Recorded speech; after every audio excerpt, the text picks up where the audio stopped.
আগামী বছরের ফেব্রুয়ারিতে দেশের মানুষ একটি নির্বাচিত সরকারের প্রত্যাশা করে বলে মন্তব্য করেছেন বিএনপির সহ আন্তর্জাতিক বিষয়ক সম্পাদক ব্যারিস্টার রুমিন ফারহানা।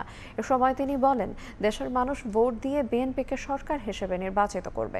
গতকাল বিকেলে আশুগঞ্জ উপজেলা তরুণ দলের আয়োজনে ও তারেক রহমানের রাষ্ট্র সংস্কারের ৩১ দফা দাবি বাস্তবায়ন শীর্ষক কর্মী সভায় এ কথা বলেন রুমিন ফারহানা। আশা করি ফেব্রুয়ারিতে